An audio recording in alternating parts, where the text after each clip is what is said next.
राधे राधे दोस्तों, जय श्री कृष्णा। हम सभी जीवन में कभी ना कभी टूटते हैं। जब अपनों से हमें वह समझ नहीं मिलती जिसकी हमें उम्मीद होती है, जब हम चुपचाप किसी के सहारे जीते हैं और एक दिन वही सहारा हमें गिरा देता है। क्या आपने कभी सोचा है कि जिस सहारे पर आप टिके हैं, क्या वह वाकई आपका है? क्या वह आपको संभालता है या धीरे धीरे आपसे आपकी शक्ति छीन रहा है? हर बार जब हम दुखी होते हैं, हम किसी को ढूंढते हैं, कोई जो हमें समझे, कोई जो हमारे आंसुओं को पोंछे, पर क्या हम खुद को कभी समझने की कोशिश करते हैं? यही हमारे जीवन की सबसे बड़ी भूल होती है। हम बाहर से खोजते हैं जो अंदर होता है। आज मैं आपको एक ऐसी कहानी सुनाने जा रही हूँ, एक ऐसे शिष्य की जो टूट गया था क्योंकि वह हर बार दूसरों से जुड़कर जीता था। लेकिन फिर वह मिला एक ऐसे गुरु से जिसने उसे मौन का रास्ता दिखाया और उस मौन में उसने पाया खुद को। यह कहानी सिर्फ उसकी नहीं है, यह कहानी हम सब की है। चलिए उस सफ़र पर चलते हैं जहाँ एक शिष्य की आत्मा जागती है। एक गुरु का एक शिष्य था। वह 19 वर्ष का युवक था। उस युवक का कोई नहीं था। जन्म से ही उसके माता पिता ने उसे छोड़ दिया था। गुरु ने ही उसे पाला था। वह युवक हमेशा ही बचपन से किसी न किसी का सहारा ढूंढता था, किसी न किसी पर निर्भर रहता था। वह सबसे ज़्यादा अपने गुरु पर निर्भर हो गया था। उसे ऐसा लगता था कि उसके सारे साथ अगर कुछ भी गलत होगा तो कोई ना कोई उसे बचाने आ ही जाएगा। कोई नहीं भी आया तो उसके गुरु तो उसे बचा ही लेंगे। गुरु को उसकी इस निर्भयता से बहुत चिंता होती थी। एक दिन गुरु ने उस शिष्य को अपने पास बुलाया और कहा, तुम अब एक जवान युवक हो, तुम्हें अब आत्मनिर्भर हो जाना चाहिए। तुम्हें खुद की काबिलियत को निखारना और परखना चाहिए। अब तुम्हें परम ज्ञान की ओर अग्रसर हो जाना चाहिए। युवक ने कहा, गुरुदेव, आप परम ज्ञानी हैं और मैं जानता हूँ कि आपके आशीर्वाद से, आपकी कृपा से मैं परम ज्ञानी हो ही जाऊंगा। मुझे इसके लिए कोई चिंता नहीं है। गुरु ने कहा, पुत्र, तुम्हारा अपना भी कोई अस्तित्व नहीं है। अगर मैं कभी नहीं रहा, जैसे कि मेरी उम्र हो गई है, कोई भरोसा नहीं है। तुम से ही जीवन खुद का जीवन भी नहीं चला पाओगे। युवक ने कहा, आप ऐसा ना कहें गुरुदेव, आपको कुछ नहीं होगा और आपकी कृपा से ही यह सभी लोग जो मुझे जानते हैं मेरी कोई ना कोई मदद कर ही देंगे। गुरु ने कहा, यह संसार है पुत्र, यहाँ किसी चीज़ के बदले में ही कोई दूसरी चीज़ मिलती है। ऐसे लोग बहुत कम मिलेंगे जो बिना स्वार्थ के तुम्हें कुछ दे सकेंगे। अभी भी वक्त है, जाग जाओ वरना बहुत पछताओगे। युवक ने कहा, गुरुदेव, आपके रहते मुझे कुछ नहीं हो सकता। गुरु ने युवक को बहुत समझाने का प्रयास किया, पर वह युवक पूरी तरह से दूसरों पर निर्भर हो गया था। कुछ समय पश्चात ही वह हुआ जो होता ही गुरु अपना शरीर छोड़कर समाधिस्थ हो गए। अब वह युवक अकेला हो गया था। गुरु की मृत्यु होते ही उसे अकेलापन महसूस होने लगा था, पर उसे लगता था कि गांव वाले, नगर वाले जो उसके गुरु का इतना सम्मान करते थे, उसकी मदद अवश्य करेंगे। कुछ दिन तो लोगों ने मदद भी की, लेकिन फिर लोग कहने लगे, अरे भाई, जवान युवक हो, कुछ करो और कमाओ और खाओ। कब तक यह भिक्षा मांगते रहोगे? तुम्हारे गुरु बहुत ज्ञानी व्यक्ति थे। उनके ज्ञान के कारण हमारी बहुत सारी समस्याओं का समाधान हो जाता था, इसलिए हम उन्हें दान दक्षिणा दिया करते थे। पर तुम तो यूं ही मुफ्त में बस भिक्षा मांगने का काम करते रहते हो।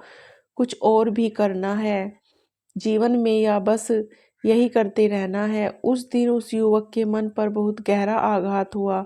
उस युवक को गुरु की बात याद आ रही थी। उसने सोचा, अगर मैं गुरु की बात उस समय मान लेता तो आज मैं भी परम ज्ञान को प्राप्त हो गया होता और आज मुझे यह सब सुनना नहीं पड़ता। वह उस गांव, नगर और राज्य को छोड़कर दूर निकल गया। धीरे धीरे लोगों का व्यवहार देखकर उसे ऐसा लगने लगा कि यहाँ कोई किसी का नहीं है, यह स्वार्थ से भरे हैं। कोई किसी से प्रेम नहीं करता, सब स्वार्थ करते हैं। मेरे पास मेरा कहने के लिए कोई नहीं है। मैं इस भरी दुनिया में इतनी भीड़ में अकेला हूँ। मैं किस पीड़ा में हूँ, किसे सुनाऊँ, किसे कहूँ। एक दिन वह युवक एक जंगल में बैठा हुआ था, ध्यान करने की कोशिश कर रहा था, परंतु क्योंकि वह भूखा था तो उसका ध्यान नहीं लग पा रहा था। तभी उसे एक गुरु ने देखा। वह गुरु उसके पास आए और कहा, सुनो पुत्र, मुंह के पेट भजन नहीं होता तो ध्यान कैसे होगा। मेरे पास भोजन है, भोजन करो और तब ध्यान करो। उस युवक ने भोजन किया और गुरु का धन्यवाद दिया और सोचा, अगर मैं इन गुरु का शिष्य बन गया तो मेरी सारी समस्याओं का समाधान हो जाएगा। यह सोचकर उसने गुरु से कहा, गुरुदेव, मैं परम सत्य को प्राप्त करना चाहता हूँ। क्या मैं आपका शिष्य बन सकता हूँ ताकि मुझे आपका मार्गदर्शन मिल सके। गुरु ने कहा, अगर हम आपका अपना मार्गदर्शन खुद नहीं करते तो कोई इस दुनिया में हमें मार्ग नहीं दिखा सकता। मैं तुम्हें अपना शिष्य स्वीकार करता हूँ। वह युवक गुरु के साथ आश्रम में रहने लगा। अब वह युवक गुरु के ऊपर निर्भर हो गया था। गुरु को यह बात जल्दी ही नजर आ गई कि वह युवक उन पर निर्भर हो रहा है, खुद से ही वह कोई प्रयास नहीं कर रहा। एक दिन रात को गुरु ने उसे अपने पास बुलाया और कहा, बैठ जाओ और ध्यान लगाओ। जब तक ध्यान ना लग जाए यहाँ से मत उठना, चाहे जो हो जाए। युवक ने कहा, गुरुदेव, किस प्रकार, किस मुद्रा में बैठना है, ध्यान लगाने के लिए किस प्रकार सांसों पर ध्यान देना है, कितनी देर तक बैठे रहना है और प्रतिदिन कितने समय ध्यान करना है। गुरु ने कहा, मैंने तुम्हें सिर्फ ध्यान करने के लिए कहा है, मुद्रा या साहस या कितनी देर तक या कितने समय तक ध्यान करने के लिए नहीं कहा। फालतू की बातों में अपना समय बर्बाद मत करो। अभी बैठ जाओ और ध्यान करो। याद रहे, जब तक ध्यान ना लगे उठना मत। युवक ने कहा, पर गुरुदेव, जब तक आप बताएंगे नहीं कि किस प्रकार ध्यान करना है, मैं ध्यान कैसे करूँगा। गुरु ने युवक को उठाया और उसके हाथ पैर बांधकर कुटिया में डाल दिया और वहां से चले गए। वह युवक बचाओ बचाओ चिल्लाता रहा, पर अब वहां कोई नहीं था। रात का समय था, जंगली जानवर की आवाज़ भी आ रही थी और वह घबराया हुआ भी था। फिर उसने कोशिश करनी शुरू की। बहुत समय तक उसे सफलता नहीं मिली। फिर उसकी नज़र एक धारदार चीज़ पर पड़ी। उसने अपनी हाथों पर बंधी रस्सी को उससे रगड़ना शुरू किया और आखिरकार बहुत मेहनत करने के बाद वह बंधन मुक्त हो ही गया। तभी गुरु कुटिया में वापस आ गए और कहा, तुम्हारी मदद किसने की, कौन था वह जो तुम्हारी मदद करने आया था, कौन था जिसने तुम्हारी रस्सियां खोली।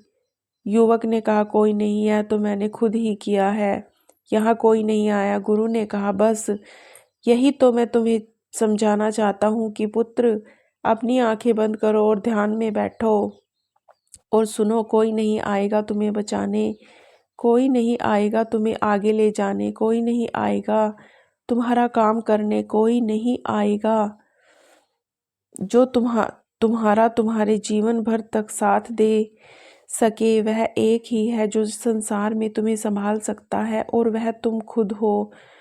तुम ही तुम्हें आगे ले जा सकते हो।